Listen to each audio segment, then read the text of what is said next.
Hello. I hope you guys are having a fantastic day.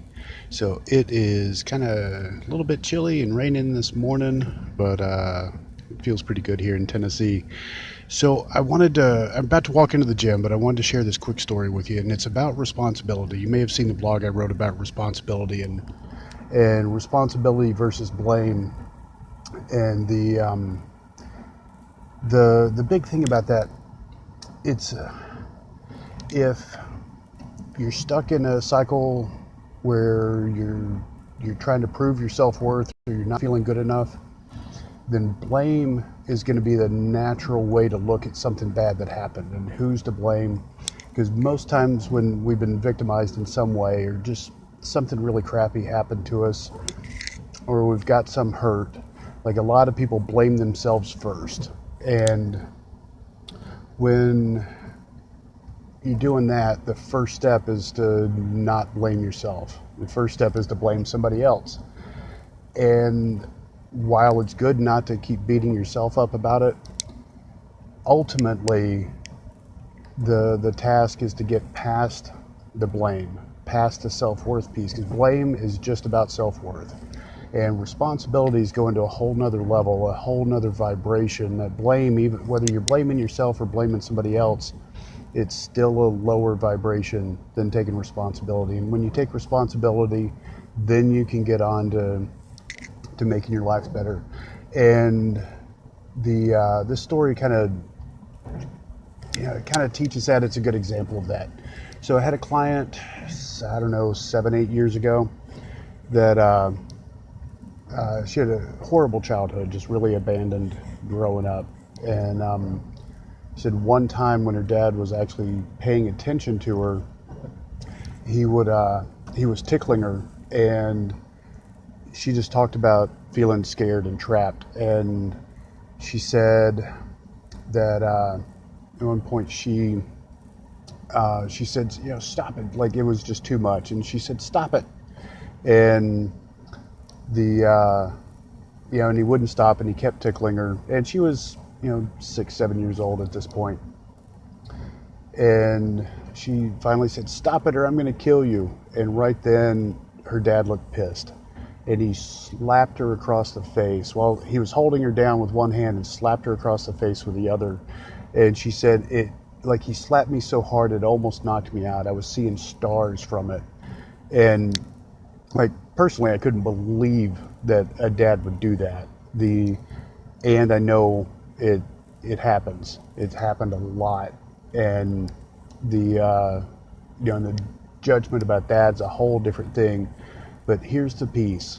I said to her, I bet that before he started tickling you too hard, before you started feeling trapped, before it got really bad, the attention felt really good.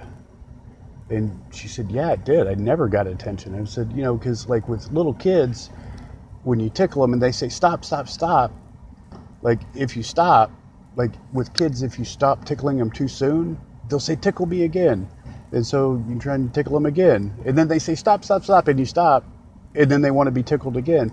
And it's kind of a fun, playful thing that happens unless it goes too far.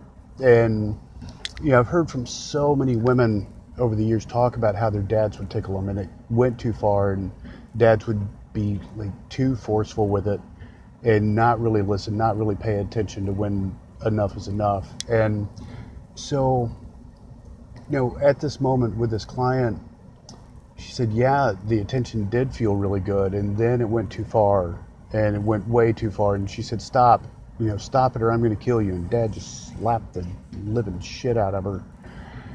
And I said, at that point, somebody needs to be graceful. And the dad, who's already being that big of a jerk, he's not going to be graceful. What he needed to do was to say, oh my gosh, sweetie, I'm so sorry. I'm sorry. I wanted to be fun and playful, and I went too far. I'm sorry that didn't feel good for you. But her dad's a complete ass, so he's not gonna do that. So in that situation,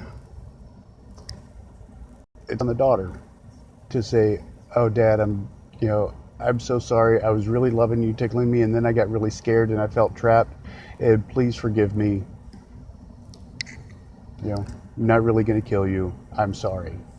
Now, here's the thing.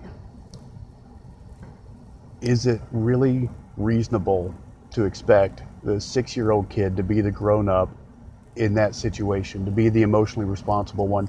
Hell no. It's the adult's responsibility to teach the kid how to grow up into that kind of emotionally responsible person, and the adult is dropping the frickin' ball.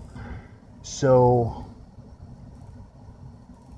the task was with this woman was to accept that her dad wasn't going to be able to handle it well, never had the capability, wasn't going to be able to be graceful in that situation in that way, so that it fell on her, and just like for her to accept in a way that it's her responsibility without saying she should have, but to say, yes, I couldn't do that. I was only 6 years old. There's no way that I could have handled that on my own. And at that point, with that kind of acceptance, then we can start to let it go. Saying, yeah, when shit happened to me when I was little, if I'd been able to handle it, it could have been resolved quickly and the hurt wouldn't have stayed. But I didn't have the skills. And it's okay to not have the skills. We don't need to beat ourselves up because we couldn't handle when we were little what we could handle now. But those feelings, we take those hurt feelings, we take that fear, we take that grief, and we take all those emotional wounds and we send them underground and we bury them deep inside and stick a big label on them that says that they're scary and they're overwhelming, they're too much, and we don't need to touch them. And when we stick that label on those feelings, it's a great way to survive. It's a great way to survive and get past the the current situation. But at some point, we got to get back and clean those feelings up. We got to heal those hurts that are underground. Because with hey, Legina, hope you're having a fantastic day. Thanks for jumping on. So with those old hurts that get buried inside, it's like we stick that big label on them that says they're too much and we can't deal with them, don't go there. And it's like we all have our don't go there places inside.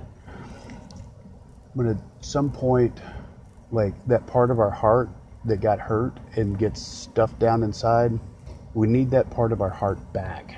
And our life is going to be unbelievably better if we get that part of our heart back.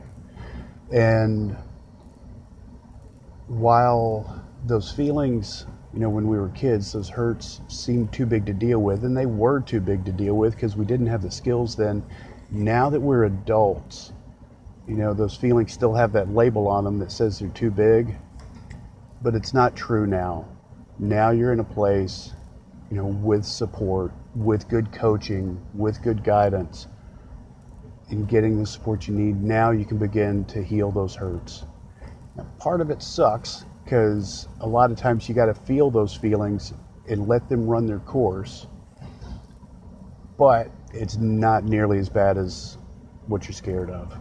The